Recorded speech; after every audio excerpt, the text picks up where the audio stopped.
Hello everyone, welcome to Achiever Academy. और आज हम लोग शुरू करेंगे सीटेड पीवाईक्यू सीरीज़ को दोबारा कंटिन्यू करते हैं। इससे पहले हमने जो सीटेड पेपर 1 था उसके सीडीपी को सॉल्व किया है। सीटेड पेपर 2 था उसकी भी सीडीपी का सोल्यूशन इस वीडियो के चैनल पे प्लेलिस्ट में पड़ा हुआ है, आप जाकर के देख सकते हैं। ठीक है, आज हम लोग करेंगे ईवीएस का सेक्शन जो कि पेपर फर्स्ट में आता है, यानी कि इन्वायरमेंटल स्टडीज़ के प्रीवियस ईयर क्वेश्चन को सॉल्व करके देखते हैं। ठीक है, तो पहला क्वेश्चन है हमारा, EVS at a primary level is recommended to be transacted in an integrated approach. The most appropriate reason is EVS draw the issue from the subject like science, social science या फिर environmental education, यानी कि EVS विषयों से मुद्दों को आकर्षित करता है, जैसे कि विज्ञान हुआ, सामाजिक विज्ञान हुआ या फिर पर्यावरणीय शिक्षा। यहाँ पर बताना है कि प्राथमिक स्तर पर ईवीएस को एकत्रित दृष्टिकोण से संचालित करने की सिफारिश की जाती है। सबसे उपयुक्त कारण बताइए उसका। तो सबसे उपयुक्त कारण पहला हमने पढ़ लिया। दूसरा क्या होता है, it help in the develop the holistic understanding, develop करती है होलिस्टिक अंडरस्टैंडिंग को, या फिर रिड्यूस करती है बर्डन किस पे, स्टूडेंट पे या फिर टीचर्स पे। या फिर चौथा ऑप्शन हो जाएगा convent to teach the integrated EVS. तो बताइए इसका सही आंसर कौन सा हो जाएगा। इसका सही आंसर हो जाएगा हमारा ऑप्शन नंबर थर्ड, यानी कि पहला और दूसरा is the correct answer. Develop करता है होलिस्टिक थिंकिंग को और अंडरस्टैंडिंग को, साथ में ये ईवीएस जो है ड्रॉ करता है इशू सब्जेक्ट लाइक साइंस हो गया, सोशल साइंस हो गया, एनवायरमेंटल एजुकेशन हो गया, इन सबसे रिलेटेड इनके इशूज़ को सॉल्व करता है। ठीक है, आगे देखते हैं। 62 की बात करते हैं, क्वेश्चन नंबर 62। एक ईवीएस शिक्षिका के रूप में आप चाहते हैं कि आपके विद्यार्थी वयस्कों के आसपास अपनी सुरक्षा के बारे में जागरूक हो ताकि वे अपनी देखभाल कर सकें, यौन उत्पीड़न का शिकार ना हो। तो बताइए पहला इसमें कौन सा इसका सही आंसर हो जाएगा। पहला ऑप्शन है उनको टीच करिए अबाउट द पॉस्को एक्ट 2012, या फिर उनको टीच करिए अनजान लोगों से दूर रहें, यानी कि उन्हें अजनबियों से दूर रहने के बारे में सिखाएं। तीसरा है hold the workshop about the good touch and bad touch, उन्हें गुड टच और बैड टच के बारे में बताएं। या फिर hold the self defence workshop for the girls, girls के लिए सेल्फ डिफेंस की वर्कशॉप को ऑर्गेनाइज करें। बताइए इसका सही आंसर कौन सा हो जाएगा। तो इसका सही आंसर हो जाएगा हमारा ऑप्शन नंबर थर्ड, यानी कि गुड टच और बैड टच के बारे में बच्चों को बताएं। ठीक है, आगे चलते हैं। 63 की बात करते हैं। रोशनी एक ईवीएस की शिक्षिका है। उन्होंने सरसों, हरा चना, बंगाल चना और मिर्च के प्रत्येक 20 बीजों में से कितने बीज अंकुरित हुए हैं के लिए एक डेटा चार्ट प्रदर्शित किया, एक रिकॉर्ड बनाया, डेटा चार्ट बनाया है, उसमें से 20 अंकुरित हुए बीजों के बारे में बात हुई है। उन्होंने उसमें से यह समझने के लिए कहा है कि विभिन्न बीजों की अंकुरण दर में विभिन्नता क्यों होती है, वह कौन से कौशल का आकलन करना चाह रही हैं। Rohini as an EVS teacher display a data chart for the how many seeds out of 20 seeds, 20 seeds में से कितने सीड्स, जिसमें से मस्टर्ड के हैं, ग्रीन ग्राम के, बंगाल ग्राम के, चिली सीड्स हैं। तो उस पर वो पूछना चाह रही हैं बच्चों से कि वाई द वेरिएशन, कौन सा जल्दी हुआ, कौन सा नहीं हुआ जर्मिनेट, इसके बारे में बात कर रही हैं। तो बताइए इसमें कौन सा हो जाएगा। एक्सपेरिमेंट होगा, ड्राइंग एंड इन्फेरेंस होगा, या फिर प्रिडिक्शन होगा, या फिर इन्वेस्टिगेशन होगा। तो बताइए इसका सही आंसर कौन सा हो जाएगा। तो इसका सही आंसर हो जाएगा ऑप्शन नंबर 4, यानी कि जांच कर रही हैं वो। 20 बीज हैं, उसमें से देखेंगे कौन सा पहले हुआ कौन सा बाद में हुआ, तो ये जांच हो जाएगा। आगे चलते हैं। Question number 64, with respect Telangana the respect location of Gujarat and Bihar, Gujarat और बिहार की लोकेशन बतानी है किसके रिस्पेक्ट में, तेलंगाना। तो तेलंगाना तो हमारा कहीं यहाँ पर है, और बिहार इस साइड में है नॉर्थ में, और गुजरात हमारा वेस्ट में हो जाएगा। तो बताइए इसमें से कौन सा इसका सही आंसर हो जाएगा। तो ये हमारा north west and north east is a correct answer of this question. आगे चलते हैं। Select the maximum number of suitable tool of assess of process like the skill in EVS, मतलब ईवीएस स्किल के लिए आपको कौन कौन सा टूल की जरूरत पड़ सकती है। पहला ऑप्शन है शिक्षक डायरी, दूसरा है चित्र बनाना, या फिर परियोजना कार्य, या फिर चित्र पठन यानी कि पिक्चर रीडिंग। तो बताइए इसमें से सही आंसर कौन सा हो जाएगा। 65 का बताइए सही आंसर कौन सा होगा। 65 का हमारा देखिए प्रोजेक्ट वर्क की ज़रूरत पड़ सकती है, पिक्चर रीडिंग भी करवाएंगे कि ये ट्री है, ये बर्ड है, ये फलाना है, अलग अलग चीज़ें। ठीक है, यहाँ पर ड्राइंग डायग्राम भी होगा, लेकिन टीचर्स डायरी का कोई मतलब नहीं बनता यहाँ पर। टीचर्स डायरी का मतलब, तो टीचर्स डायरी का यहाँ पर कोई मतलब नहीं बनता। टीचर्स डायरी में तो रिकॉर्ड लिखा जाता है। तो यानी कि option number A is incorrect. जब ए इनकरेक्ट है तो पहला गया, तीसरा गया, चौथा गया, यानी कि option number second is a correct answer. आगे चलते हैं। 66 वाला देखते हैं। On a union territory map on it's one corner forming a scale mention, यहाँ पर एक स्केल मेंशन कर दी गई है कि 1 सेंटीमीटर बराबर 155 मीटर होता है। उसके बाद में क्वेश्चन दिया गया है, यदि कोई व्यक्ति इस मानचित्र पर दो शहरों के बीच की दूरी को 19.7 सेंटीमीटर मापता है तो इन दोनों शहरों के बीच की वास्तविकता दूरी है लगभग बताइए। तो देखिए ये तो उसका मीटर स्केल हो गया मेजरिंग के लिए, यानी कि 1 सेंटीमीटर बराबर 155 मीटर हो जाएगा। तो देखिए कैसे सॉल्व करेंगे इसको। और डिस्टेंस किस में आई है, किलोमीटर्स में आई है, ध्यान रखिएगा यहाँ पर। तो देखिए 19.7 और हमें पता है ये सेंटीमीटर में है, और 1 सेंटीमीटर बराबर कितना है 155 मीटर, तो इसकी मल्टीप्लाई कर देंगे 155 से। अब ये यूनिट कन्वर्ट होकर आ जाएगी मीटर में, और हमें पता होता है कि 1 मीटर बराबर कितना होता है, सॉरी 1 किलोमीटर बराबर कितना होता है 1000 मीटर। ठीक है, तो इसको डिवाइड कर देंगे और हमारी वैल्यू आ जाएगी किलोमीटर्स में। तो इसको सॉल्व करने के बाद हमारा आंसर आ जाएगा ऑप्शन नंबर थर्ड, यानी कि 3.05 किलोमीटर। आप सॉल्व कर लीजिएगा, आंसर आ जाएगा। ठीक है, आगे चलते हैं। जो माउंटेनियर सफ़र्स होते हैं nose bleeding at the higher altitude, मतलब कि जब वो हायर एल्टीट्यूड पे जाते हैं तब उनके नाक से खून क्यों आने लगता है। तो उसका पहला ऑप्शन है, ये देखिए पहला ऑप्शन है रक्त वाहिकाओं में दबाव प्रेशर, यानी कि blood pressure in the blood vessels exceed outside the pressure, blood vessels में प्रेशर ज़्यादा हो जाता है बाहर के मुकाबले में, या फिर कम हो जाता है बाहर के मुकाबले में। रक्त वाहिकाओं में दबाव बाहरी दबाव के बराबर हो जाता है, या फिर अधिक ऊंचाई पर खून गाढ़ा हो जाता है। बताइए इसमें से कौन सा ऑप्शन होगा। तो ऑप्शन नंबर 4 तो बिल्कुल नहीं है, और हमारा ऑप्शन नंबर फर्स्ट इसका सही आंसर हो जाएगा। यानी कि जैसे जैसे हम ऊपर जाते हैं वैसे वैसे ब्लड वेसल्स का जो प्रेशर होता है वो ज़्यादा हो जाता है इन the comparison of the outside, यानी कि प्रेशर डाउन होता है और हमारे जो ब्लड वेसल्स हैं उसका प्रेशर एक्सीड करता है, इस वजह से ब्लड आना शुरू हो जाता है। आगे चलते हैं 68 की बात करते हैं। Select the group of a poor conductor of a heat from the following. जो पुअर कंडक्टर है किसका, हीट का, उसके बारे में बात करेंगे। पहला ऑप्शन है हवा जल तांबा, या फिर ऊन प्लास्टिक लकड़ी, या फिर ऊन लकड़ी लोहा, या फिर हवा ऊन एल्युमिनियम। बताइए इसका सही आंसर कौन सा हो जाएगा। तो सही आंसर हो जाएगा इसका हमारा ऑप्शन नंबर 4। किसके बारे में बात की गई थी, पुअर कंडक्टर ऑफ हीट, ऊष्म के कुचालक। आगे चलते हैं क्वेश्चन नंबर 69 की बात करते हैं। पहले दिन से 10वें दिन तक के बीज किस प्रकार अंकुरण में आते हैं, लिखिए। रीता ने अंकुरण का पाठ पढ़ाने के लिए अपने विद्यार्थियों को यह कार्य दिया। ठीक है, एक रीता नाम के टीचर है, उन्होंने पहले 10 दिन बच्चों में मतलब किस प्रकार से अंकुरित होते हैं बीज, उनके बारे में बच्चों को एक होमवर्क दिया, उसके बारे में लिखिए।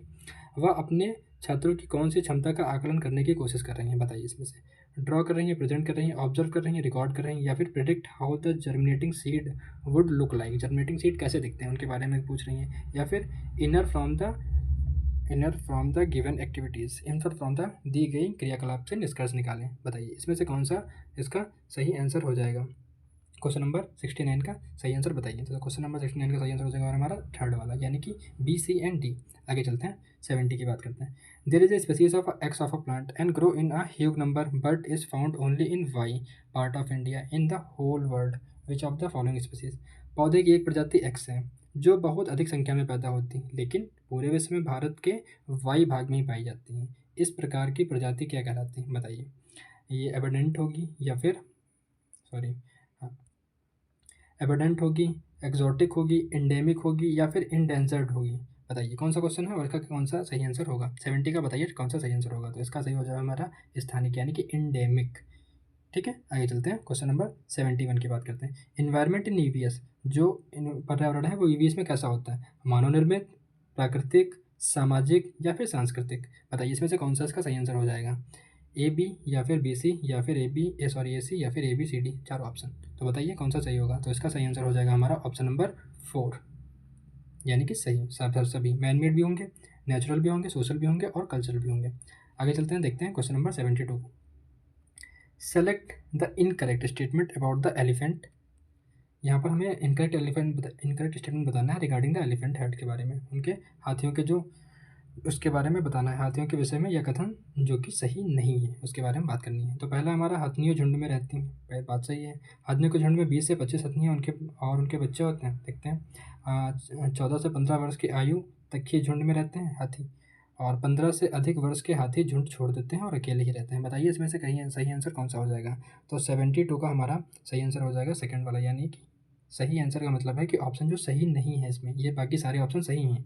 तो option number second is incorrect, 20 से 25 हथनी है और उनके बच्चे होते हैं, ऐसा नहीं है। ठीक है, बाकी बातें सही हैं। आगे चलते हैं 73 की बात करते हैं। Map reading activity in the EVS. EVS में अगर आपको मैप रीड करना है तो आपको कौन सी एबिलिटी डेवलप करनी पड़ेगी इन द प्राइमरी स्टूडेंट में। बताइए स्किल डेवलप करने की, उसको अंडरस्टैंड करवाइए, relative position of the place के बारे में अंडरस्टैंडिंग करवाइए, उसको डायरेक्शन और प्लेसेस के बारे में, उसे सिंबल्स के बारे में इंडिकेट करिए कि रिवर को ऐसे शो किया गया है या माउंटेन को ऐसे शो किया गया है। तो ये सारी बातें आपको उसको समझानी पड़ेंगी। या फिर चौथा ऑप्शन है draw the precisely according to the scale maps. तो बताइए इसका सही आंसर कौन सा हो जाएगा। क्वेश्चन नंबर 73 का बताइए सही आंसर कौन सा होगा।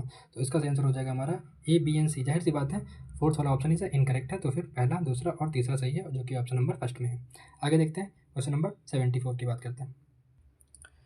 चलिए अब देखते हैं क्वेश्चन नंबर 74 की बात करते हैं, जो कि थोड़ा सा न्यूमेरिकल टाइप में है, मतलब यहाँ पर हमें रीजनिंग वाला क्वेश्चन के टाइप सॉल्व करना है इसको। देखिए आपका घर एक्स पर स्थित है तथा आपका विद्यालय वाई पर स्थित है, यानी कि एक्स आपका घर हो गया और वाई पर आपका विद्यालय हो गया। ठीक है, आगे देख लेते हैं। आपके घर से विद्यालय तक के लिए कोई सीधी सड़क नहीं है, कोई भी सीधी सड़क नहीं है आपके घर से विद्यालय तक। ठीक है, अतः आप ए पर जाते हैं, फिर जो कि एक्स के ठीक उत्तर लगभग 125 की दूरी पर है, यानी कि आप एक्स अगर यहाँ पर है तो एक्स के उत्तर, यानी कि डायरेक्शन पता होंगे आपको, उत्तर, दक्षिण, इधर होता है पूरब, इधर होता है पश्चिम, यानी कि ईस्ट, वेस्ट, नॉर्थ और नीचे हो जाता है हमारा साउथ। पता होगा आपको, ठीक है।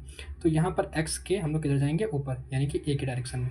आगे देखते हैं ये कितना दूरी पर है, 125 के, यानी कि ये नॉर्थ डायरेक्शन में हो गया, यानी कि उत्तर में हो गया।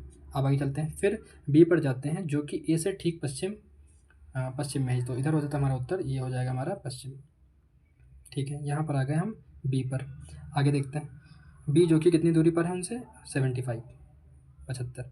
फिर सी पर जाते हैं जो कि बी के ठीक उत्तर लगभग 150 मीटर दूरी पर है। अब सी पर हम लोग जा रहे हैं जो कि कितना है, 150 मीटर दूर पर है। आगे देखते हैं अंत में अब वाई पर पहुंच जाते हैं, वाई पर अपने विद्यालय पहुंच जाते हैं जो कि ठीक पूर्व के। तो देखिए सबसे पहले हम लोग कहाँ पे थे, एक्स से थे, एक्स से कहाँ तक गए थे, ए की, जो कि नॉर्थ डायरेक्शन में है, कितना दूरी पर है, 125। फिर उसके बाद हम लोग ए से वेस्ट की ओर पर बी है जो कि कितनी डिस्टेंस पर है, लगभग 75 मीटर पर। फिर बी से सी की ओर गए जो कि 150 है नॉर्थ के डायरेक्शन में। अब लास्ट में जो कि सी के ठीक पूर्व में 75 मीटर पर, यानी सी से ईस्ट की ओर पर है 75 मीटर पर वाई। अब वाई हमारा क्या था, वाई पर आपके विद्यालय के सापेक्ष एक्स का घर किधर है, मतलब वाई के डायरेक्शन के मुकाबले में एक्स किधर है, एक्स नीचे की ओर है, तो ये हमारा किधर हो गया, ये हो गया नॉर्थ और ये हो गया south. In the comparison of Y X is in a south direction, तो इसका सही आंसर हो जाएगा हमारा ठीक दक्षिण, यानी कि ऑप्शन नंबर सेकेंड। आगे चलते हैं, देखते हैं 75 की बात करते हैं। सलीम और राजू स्कूल जाने वाले बच्चे हैं, ठीक है। सलीम को तला हुआ खाना और मैदा से बने उत्पाद बहुत पसंद है। दूसरी तरफ राजू घर पर स्वस्थ बना खाना खाता है, लेकिन वह पालक और अन्य हरी पत्तेदार सब्जियां भी कभी नहीं खाता है, ठीक है। दोनों बच्चे निम्नलिखित में से क्रमशः किस विकार से पीड़ित होने की संभावना है, बताइए। दोनों बच्चों के बारे में देखिए, राजू हैं और दूसरा बच्चा कौन है, सलीम है। तो देखिए अगर कोई बच्चा बहुत तला भुना खाना खाएगा तो ऑब्सेसिटी यानी मोटापा उसका बढ़ेगा, और अगर कोई पालक वगैरह नहीं खाएगा तो उसके अंदर आयरन की कमी होगी due to the deficiency of the iron, anaemia यानी खून की दिक्कत होगी उसे, ठीक है। तो ऑप्शन नंबर थर्ड वाला is the correct answer of this question, मोटापा और अनीमिया। आगे चलते हैं, क्वेश्चन नंबर 76 की बात करते हैं। Select from the following group are consist of a alloy only, बताइए इसमें कंसिस्ट करना है एलॉय ओनली को, तो 76 कौन सा हो जाएगा, ब्रास, ब्रोंज, लिथियम, या फिर मैग्नीशियम, एल्युमिनियम, स्टील, या फिर स्टील, ब्रास, ब्रोंज, या फिर स्टील, ब्रास और टिन। बताइए 76 का सही आंसर कौन सा होगा हमारा। 76 का सही आंसर होगा हमारा ऑप्शन नंबर 4, यानी कि टील, ब्रास एंड ब्रोंज। आगे चलते हैं, देखते हैं 77। यहाँ पर असर्शन और रीजन वाले क्वेश्चन दिए गए हैं। देखिए ईवीएम की पाठ्य पुस्तक में कहानियाँ और आख्यानों का उपयोग किया गया है। आगे देखते हैं, सही बात, किया है तो गया है। आगे देखते हैं, उद्देश्य है कि बच्चों को संवेदनशील बनाना, क्योंकि वह कहानी में पात्रों के साथ प्रधानुभूति रख सकते हैं या सहानुभूति रख सकते हैं। पाठ्य पुस्तकें बच्चों को हमारे समाज के भीतर मौजूद व्यापक मतभेदों के प्रति संवेदनशील बनाना चाहिए। तो बताइए इसमें से कौन सा इसका आंसर सही हो जाएगा, अभिकथन या फिर करंट, दोनों सही हैं, यानी कि असर्शन और रीजन दोनों सही हैं, और वो रीजन जो है एक्सप्लेन कर रहा है किसको, असर्शन को, या फिर दोनों सही हैं लेकिन एक्सप्लेन नहीं कर रहा है, या फिर option number third A wrong है लेकिन आर सही है, या फिर सॉरी आर सही है और ए सही है आर रॉन्ग है, या फिर ए रॉन्ग है आर सही है। तो बताइए इसका सही आंसर कौन सा हो जाएगा, सही आंसर हो जाएगा हमारा ऑप्शन नंबर फर्स्ट, यानी कि दोनों ही स्टेटमेंट सही हैं और आर जो है एक्सप्लेन कर रहा है ए को। आगे चलते हैं, क्वेश्चन नंबर 78 की बात करते हैं। The volume of a earth consist of the following, जो वॉल्यूम है अर्थ का उसमें क्या क्या चीज़ें होती हैं, क्रस्ट होता है 1%, मेंटल होता है 84% और 15% होता है कोर। तो बताइए इसमें से कौन सा इसका सही आंसर हो जाएगा, तो इसके सही आंसर हो जाएंगे ऑल ऑफ दी एबव, तीनों बातें बिल्कुल बिल्कुल सही है, ठीक है। चलिए आप देखते हैं क्वेश्चन नंबर 79 को देखते हैं। यहाँ पर पहला ऑप्शन इसका दिया गया, अल्बरूनी और इब्न बतूता जैसे यात्रियों ने भारत से विभिन्न देशों की यात्रा की, नहीं, विभिन्न देशों के तो वो थे ही, मतलब कि विदेशी तो थे ही, उन्होंने किसकी यात्रा की थी, भारत की यात्रा की थी, तो ये वाला ऑप्शन तो गलत हो गया। यात्राओं से लोग एक दूसरे के विचारों को जानने का अवसर मिलता है, ये बात बिल्कुल सही है, यानी कि ऑप्शन नंबर ए गलत है लेकिन आर सही है, यानी कि ऑप्शन नंबर 4, ठीक है। आगे देखते हैं, क्वेश्चन नंबर 80 की बात करते हैं। An EVS teacher ask her student to imagine and answer, एक स्टूडेंट जो ईवीएस के टीचर हैं उन्होंने अपने बच्चों से कहा कि इमेजिन करिए और आंसर दीजिए, क्या होता अगर पृथ्वी के सभी पक्षियों को एक साथ मार दिया जाता। अब बताइए ये कौन सा टाइप का सच टाइप का क्वेश्चन है, कन्वर्जेंट है, डाइवर्जेंट है, या फिर हाइपोथेटिकल क्वेश्चन है, या फिर फिलोसफिकल क्वेश्चन है। अब बताइए इसका सही आंसर कौन सा होगा, क्वेश्चन नंबर 80 का सही आंसर कौन सा होगा, तो सही आंसर होगा इसका डाइवर्जेंट थिंकिंग, यानी कि अपसारी प्रश्न, ठीक है, डाइवर्जेंट थिंकिंग। आगे चलते हैं, 81 की बात करते हैं। In the NCERT text book of class 5th there is a real story of Suryamani who lives in Jharkhand. The chapter depict tribal lifes and role of Suryamani. Select the most important aspect address by the chapter relevant for the student. मतलब कि NCERT में कक्षा 5 की एक पाठ्य पुस्तक है जिसमें झारखंड की रहने वाली सूर्यमणि की एक वास्तविक कहानी दिखाई गई है। यह अध्याय आदिवासियों के जीवन और सूर्यमणि की भूमिका को दर्शाता है। छात्रों के लिए प्रासंगिक अध्याय द्वारा संबोधित सबसे महत्वपूर्ण पहलू का चयन करें। पहला ऑप्शन है हमारा जातीय समुदायों के बारे में लोकप्रिय धारणाएं और पूर्वग्रह, वनवासी समुदाय और उनके पास रहने वाले जंगलों के बीच में घनिष्ठ संबंध, या फिर लड़कियों की शिक्षा से कैसे उनके जीवन में बदलाव आता है या बदलती है। जनजातीय आदिवासियों द्वारा उपयोग। तो बताइए इसका सही आंसर कौन सा हो जाएगा। देखिए जनजातीय समुदाय के बारे में लोकप्रिय धारणाएं और पूर्वग्रह, ये वाला ऑप्शन तो इनकरेक्ट हो जाएगा। बाकी घनिष्ठ संबंध भी बताता है, जीवन कैसे बदलता है बच्चों का ये बताता है, जनजातीय आदिवासियों द्वारा उपयोग किए जाने वाले वन उत्पाद इसके बारे में भी बात की जाती है, यानी कि B, C and D is a correct answer, option number second. आगे चलते हैं, क्वेश्चन नंबर 82 की बात करते हैं। Which of the following mountains are consider to be the volcanic origin, मतलब ऑरिजिन। ऐसे माउंटेन तुमको बताने हैं जो कि वॉल्केनो से बने हुए हैं, यानी कि वॉल्केनिक माउंटेन की बात यहाँ पर करी गई है। किलिमंजारो है, फुजियामा है, या फिर अल्प्स है। तो ऑप्शन ए और सी है, या बी एंड सी है, या फिर ओनली सी है, या फिर ए एंड बी है। बताइए इसका सही आंसर कौन सा होगा। तो सही आंसर हो जाएगा इसका हमारा ऑप्शन नंबर 4। आगे चलते हैं, देखते हैं क्वेश्चन नंबर 88 का। कौवा पेड़ की बहुत नीचे डाल पर घोंसला बनाता है? बिल्कुल नहीं, ऐसा तो नहीं। दूसरा वाला है वीवर पक्षी दो पत्तों को सीकर अपना घोंसला बनाते हैं, दो पत्तों को सिलकर आपस में घोंसला बनाते हैं। बिल्कुल सही बात। तो दूसरा वाला स्टेटमेंट हमारा सही हो जाएगा, यानी कि ए रॉन्ग है बट बी इज करेक्ट। तो option number 4 is the correct answer of question number 83। आगे चलते हैं, 84 की बात करते हैं। अगर कोई तैरना भी नहीं जानता है तब भी वह मृत सागर में आसानी से तैर सकता है? पहला ऑप्शन है, ठीक है, प्रथम है। दूसरा, क्योंकि मृत सागर में 1 लीटर पानी में 300 ग्राम नमक पाया जाता है जो इसे सबसे अधिक नमक संद्रित सागर बनाता है। दोनों ही बातें बिल्कुल सही हैं, यानी कि ऑप्शन नंबर ए और आर दोनों सही हैं, और आर इसकी करेक्ट व्याख्या करता है। तो option number first is correct. आगे चलते हैं, क्वेश्चन नंबर 85 की बात करते हैं। समर अपने छात्रों से अपने परिवार के सदस्यों से सलाह लेने के लिए कहता है, अपने बच्चों से कहता है कि आप अपने परिवार वालों से सलाह लेकर के आइए। वे अलग अलग तरीके से पकाए गए अलग अलग खाद्य पदार्थों के नाम का पता लगाएं, जैसे कि भाप देना, भूनना, उबालना, तलना आदि, इन सब के बारे में बताए गए हैं। तो देखिए पहला ऑप्शन हो जाएगा इसमें, ये कौन सी चीज़ को इनक्रेज कर रहा है? इनक्रेज कर रहा है एक्सपेरिमेंटेशन को, या फिर सोशल इंटरेक्शन को, या फिर प्रोवाइड कर रहे हैं बच्चों को to work in a group, opportunities दे रहे हैं बच्चों को, इनक्रेज कर रहे हैं होमवर्क के लिए, प्रयोग को प्रोत्साहित कर रहे हैं, या सामाजिक अंतक्रिया में सुधार करना। तो इसका सही आंसर हो जाएगा हमारा ऑप्शन नंबर सेकंड, यानी कि इम्प्रूव द सोशल इंटरेक्शन। आगे चलते हैं, क्वेश्चन को देखते हैं 86 को। विच of the following best reflect the experiment strategies in the teaching EVS eight primary level, मतलब आपको बेस्ट रिफ्लेक्ट बताना है एक्सपेरिमेंटल स्ट्रैटेजीज जो कि ईवीएस को पढ़ाने के लिए सबसे इंपॉर्टेंट है। तो डिस्कशन करना, हाँ बिल्कुल। फील्ड ट्रिप करना, ये भी सही है। आर्ट इंटरेक्शन लर्निंग, ये भी सही है। डिमॉन्स्ट्रेशन नहीं, यानी कि प्रदर्शन करना बिल्कुल नहीं होगा, यानी कि बी जहाँ जहाँ पर हो आप काट दीजिए, बी बी बी, यानी कि ऑप्शन नंबर थर्ड वाला इज अ करेक्ट आंसर। आगे देखते हैं, 87 की बात करते हैं। ईवीएस पाठ्यचर्चा सीखने के सामाजिक रचनाप्रिय परिपेक्ष में तैयार किया गया है? पहला ऑप्शन। दूसरा है स्टेटमेंट नंबर 2, बच्चों के गहन अध्ययन के साथ बच्चों के सीखने के बारे में पियाजे के विचार सामाजिक रचनावादी परिपेक्ष का प्रतिनिधित्व करते हैं? बिल्कुल नहीं है। ऑप्शन नंबर इज सेकंड वाला इनकरेक्ट हो जाएगा स्टेटमेंट, और पहला वाला स्टेटमेंट सही होगा। तो हमारा ऑप्शन नंबर थर्ड, यानी कथन फर्स्ट सत्य है, और तो हमारा थर्ड वाला ऑप्शन इसका सही हो जाएगा। ठीक है, आगे चलते हैं, क्वेश्चन नंबर 88। यहाँ पर कह रहे हैं कि अगर 7:30 बजे हैं, 7:30 PM है इंडिया में, तो फिर 2 कहाँ बज रहे होंगे? जापान में, ढाका में, कराची में, या लंदन में? तो इसका सही आंसर हो जाएगा हमारा लंदन में। आगे देखते हैं, question number 89। Which of the following strategy promote the inquiry while teaching the theme travel, निम्नलिखित में से कौन सी रणनीति यात्रा थीम को पढ़ाते समय इंक्वायरी को बढ़ावा देती है? तो बताइए इसका सही आंसर कौन सा होगा।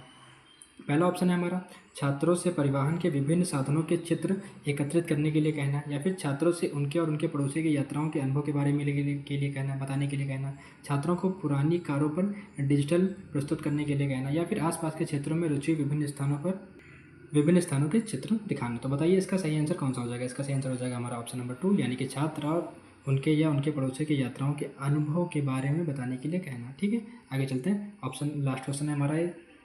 तो यहाँ पर है कि ईवीएस पढ़ाते समय एक शिक्षक निम्नलिखित में से विद्यार्थियों का पालन करता है? सोचो, जोड़ो, साझा करो, या पारस्परिक सहपाठी, ट्यूशन, जिज्ञासा, ट्यूटरिंग, वही रणनीति, सहपाठी पुनरीक्षण। ये उदाहरण है किसके उदाहरण हैं? पीयर ग्रुप लर्निंग के, या फिर डिक्टेटिव अप्रोच के, कंस्ट्रक्टिव अप्रोच के, या फिर इंडक्टिव अप्रोच के? बताइए इसका सही आंसर कौन सा हो जाएगा। तो क्वेश्चन नंबर 90 का सही आंसर हो जाएगा हमारा पीयर ग्रुप लर्निंग, यानी कि option number A. Option number A is the correct answer of this question. Video पसंद आई हो तो वीडियो को लाइक करें, चैनल को सब्सक्राइब करना बिल्कुल ना भूलें, और वीडियो को मैनुअली शेयर करना भी ना भूलें। Thank you.